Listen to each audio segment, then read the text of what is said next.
Good afternoon and welcome to another episode of Unscripted and Unchained RPG Review. I am GM Bloodworth, and as you can see by the graphics, I am going to be talking about Star Trek Adventures. This is by Modiphius Games, and this game, believe it or not, I'm really shocked. They just double checked and looked to see when it was initially printed, and it was in 2017, so it's already been 5 years. I really can't imagine how fast time is really flying. But this came out 5 years ago, and when it first released, I didn't jump on it. I didn't go on the Kickstarter of it. I was still, quite frankly, still waiting for the remainder of the Conan 2D20 to finish coming, coming to my doorstep, and so I was a little bit hesitant to jump in on another product while Modiphius was still churning out. I believe even at that time it was still like wave two. We were waiting on wave two. So there was a bit of a delay in getting out the Conan 2D20. So I was like, all right, I'm not going to jump on the Kickstarter for Star Trek, but I am going to, wait to hear some commentary on it after it was, initially released. And when it was initially released, and people started coming back on it with reviews and such, and the one thing that turned me away from it was that it was not as open world, or as open galaxy, I should say, as I was hoping that it would be. I had imagined a fully developed Star Trek Adventures role playing game, especially from a company like Modiphius, who really likes expansions and all that kind of stuff. Would have came out with more flexibility in the core book than just playing as a Federation officer. Also, at that time, people were mentioning that you could even play as a Klingon Federation officer, even though the timeline of the game clearly covered the next generation and even I believe Discovery, because I haven't started digging into it as well, but it certainly included the next generation. And so I was like, what about Worf? And what about any of the other Klingons that happened to be in Starfleet at the time? But primarily, Worf is the one that's most well known. And so I just passed it up. I was like, I'm not gonna bother with it. And as you can see, I have more than enough RPGs to really keep myself busy. So now, sometime last month, I was listening in on a live stream of Shadow and Son, uh, a fellow YouTuber and actually a player in my AD&D First Edition game, Tuesday night. So tonight we're actually playing again tonight, and so he was doing a live stream celebrating his channel's 500th sub, and so I was sitting in on that, and he was giving free giveaways, and so you had to put your number in. So I threw my number 67 in, and 67 is my birth year, and maybe two drawings later, bang, 67 came up, and he was like, all right, you have won Star Trek Adventures. I was like, awesome. I don't have it, and finally I'll be able to take a look at it and review it. So uh, he sent it out right after the New Year or so, or possibly the week beyond that, and it has arrived. So here I have the book. So thank you, Shadow and Sun, for um, this unexpected surprise. I usually don't win things, so it was really nice to have gotten this. And I will switch views here. So here I have it, and you can see. Um, Now, this has nothing to do with what he sent. This is the U.S. Postal Service actually dinged the bottom corner of it. Not a big deal, but he also included this letter, and so I will read this. So Richard, that's my real name.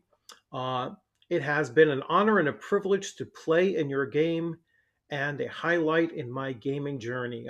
That's really, really, you know, appreciated, that kind of a comment. Here is to many more and to phenomenal 2023. God knows we have all earned it. All right. So 2022 was a fairly rough time. And this predates all the stuff that's been going on with the OGL and all that kind of stuff. So please give your family a big hug from us, Shadow and Son and family. And I extend the same thing to you, Shadow and Son. So thank you very much for this.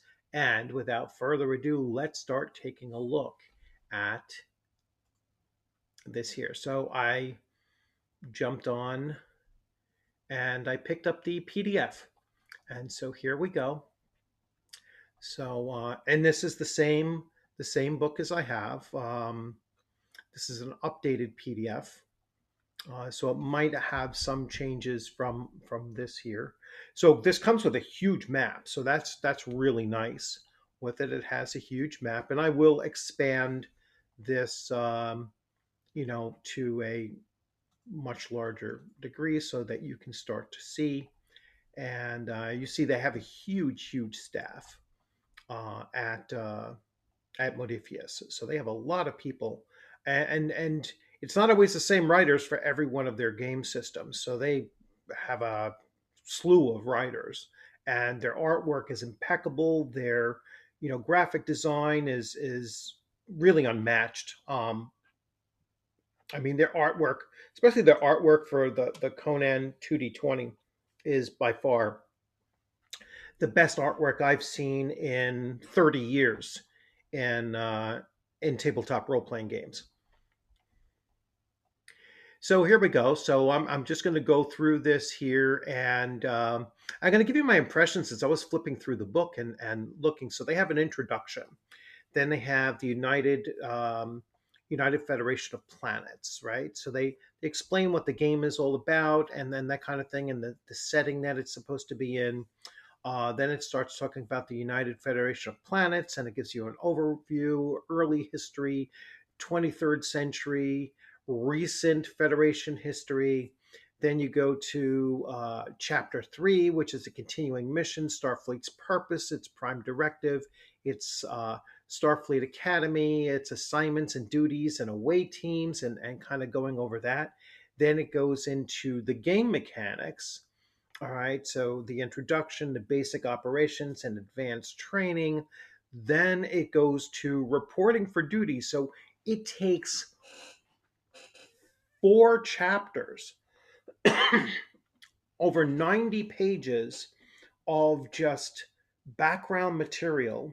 It's actually 72 pages of background material. And then it finally gets to the game mechanics. And then it finally gets to um, character creation. So kind of a long way to get to character creation. Then the final frontier, and they talk about strange new worlds and alien encounters and phenomena, stellar phenomena, and so on. And then we get to conflict, the introduction, social conflict, and combat. I haven't dug into that yet. I'm just reading through these technology and equipment, home in the stars. So a section on starships, star bases, colonies, starship rules, starship combat, starships of the line, alien vessels. So it's good to see that they have starship combat. Um, something that some other games, Spelljammers comes to mind where they didn't bother doing starship combat. Um, then game mastering. All right, so how to run the game, basically, character creation section from the game master's point of view. So that's only 2 pages long, so it can't be that involved. And then player characters is another 2 or 3 pages. Um, so we'll see creating encounters, creating missions, NPCs, and locations. Aliens and Adversaries is chapter 11, and then chapter 12 is a mission, like um, introductory adventure.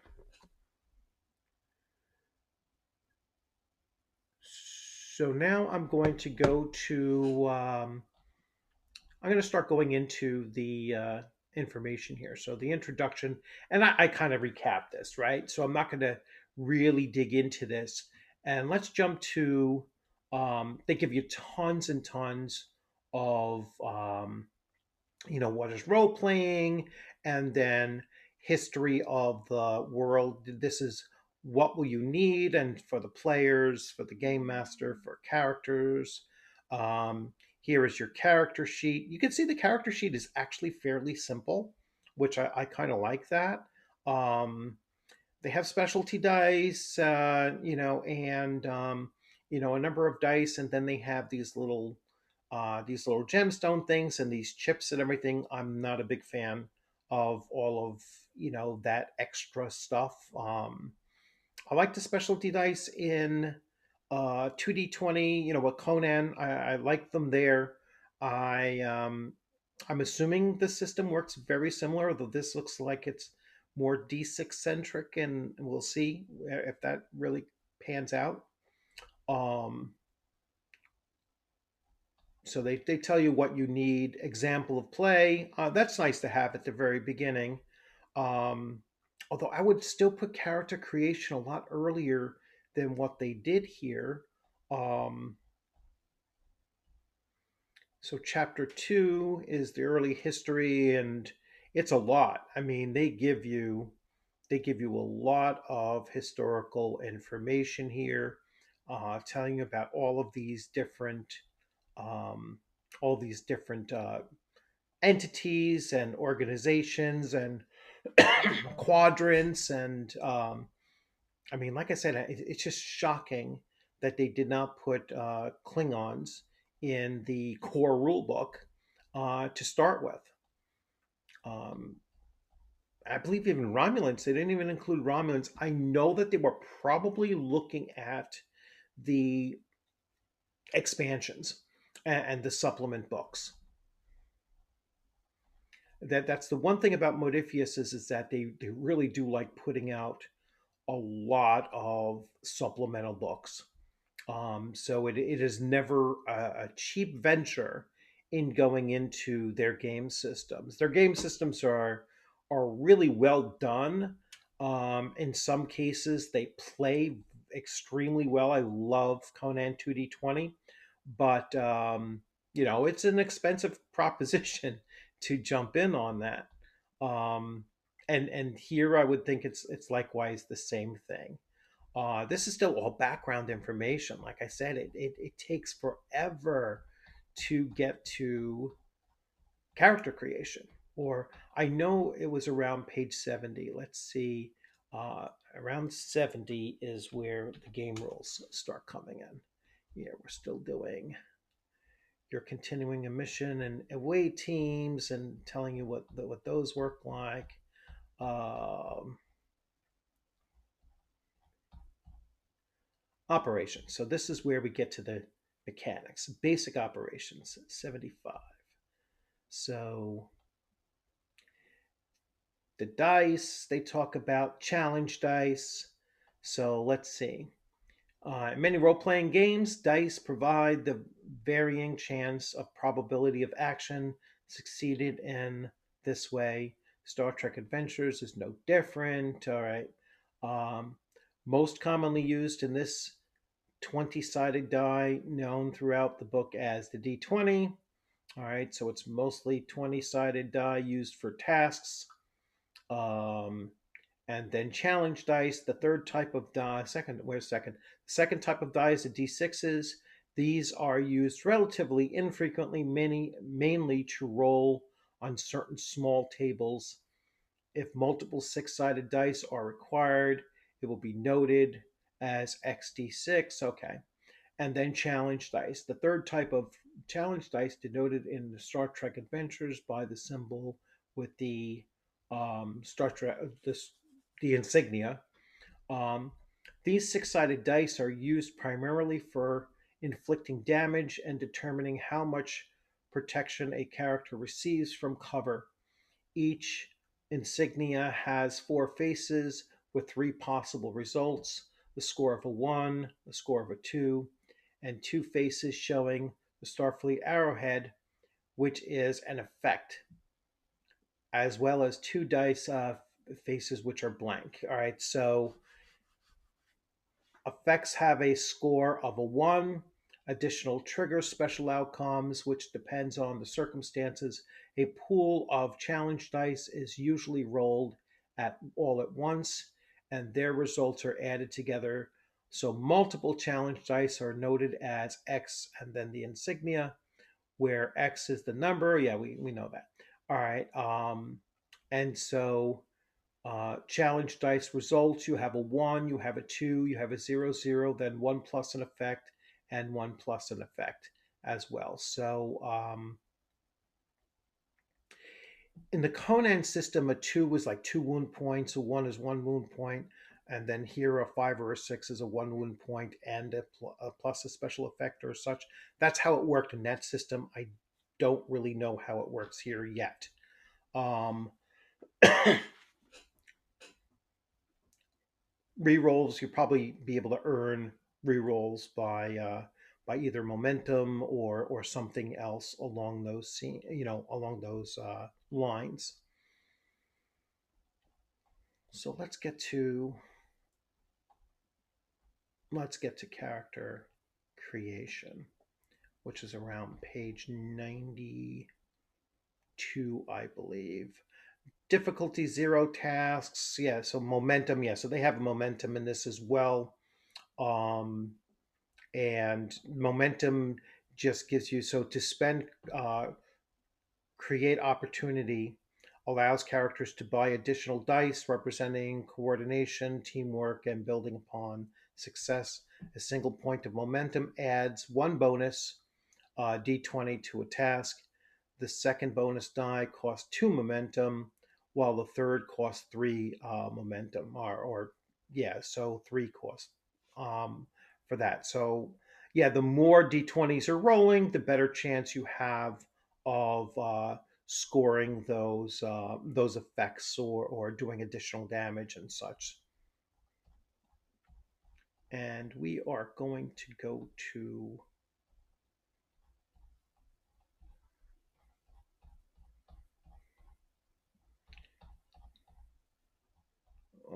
advanced training. Nope, we're still not there. Reporting for duty. A career in Starfleet. So still just so much description going on.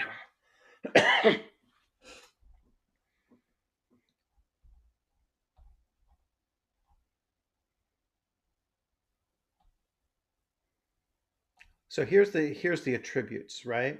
So the attributes are control, daring, fitness, insight, presence, and reason. All right. So still have 6 attributes, but they're not your typical Dungeons and Dragons attributes.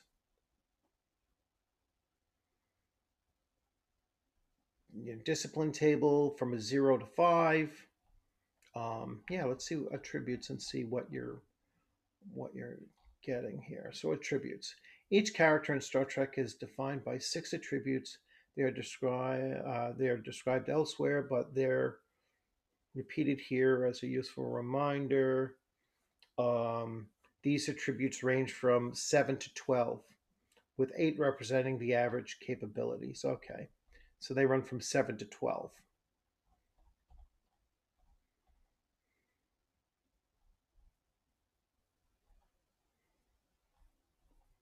Okay.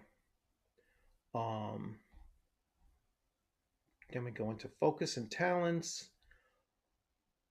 Life path creation. I know I briefly looked at this, and this looked like a way that you can almost generate your character randomly by going through these various steps. So step 1 is you're choosing a character species. Step 2, choose character's environment. This is the type of world that the character was raised on. Um, Step three, your upbringing.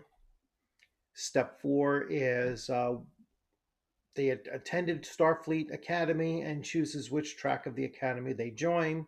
So you're basically joining a professional track, let's say.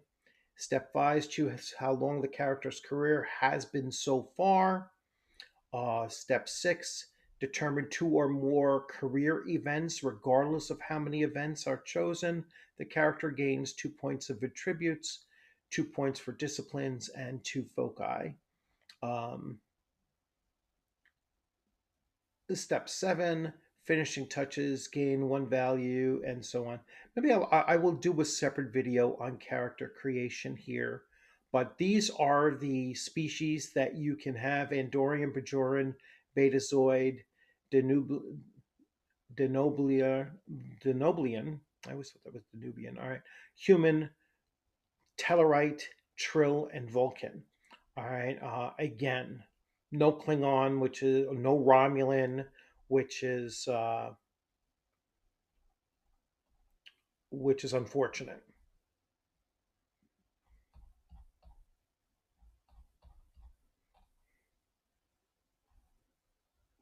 Okay. And they go through the various races. They have attribute bonuses. They have traits. They have talents.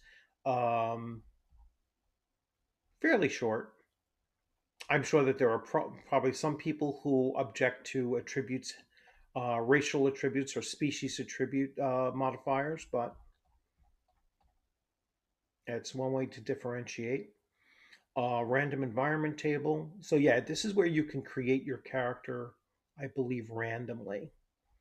And I will do that. I will create a character and do a separate video on that.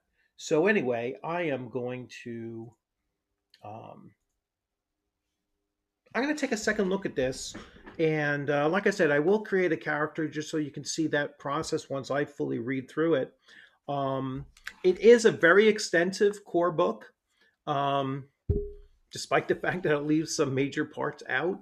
Um, I will also focus on the space combat of this because that's another thing that I'm kind of interested on, and and then we'll go from there and see if I pursue this any further. But it really is. It's a nice book. It's like I said, it seems to have a lot of detail in it, and the system, if it's fairly um, pretty much the same as the Conan 2D20 system, then I'm going to see it as something that is, even though that's much more combat oriented, I would imagine. This might take it a little bit differently, but I'm looking forward to taking a look at that as well. So, as always, thanks for joining.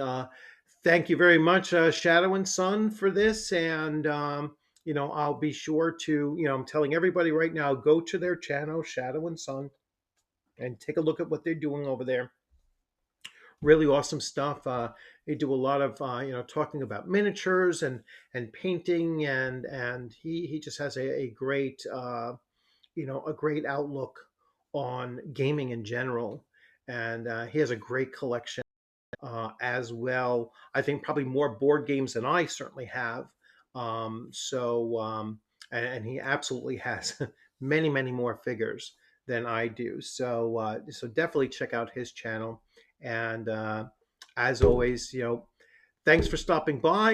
If you like what you saw, give it a thumbs up. If you have any questions or comments about Star Trek Adventures, especially if you have comments about it, like if you've run it and played it, and if you're obviously much more familiar with it than I am.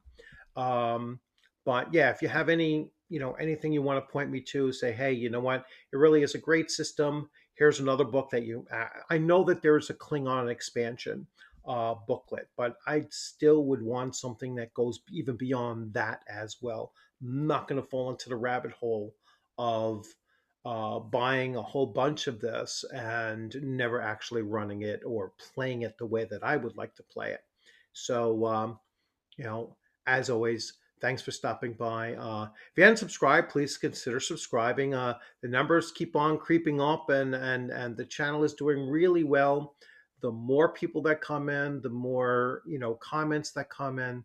The algorithm spreads it out there even further, and as you can see, I like to be as responsive as I can to your requests. I just did a video yesterday responding to a comment, and I really enjoy doing that. So your comments really do not only help the channel out, but they also help me out as a gamer to broaden my my perspective and my experience within the hobby by directing me towards game systems I might never have heard of, and so forth. So as always, have a great afternoon. Take care.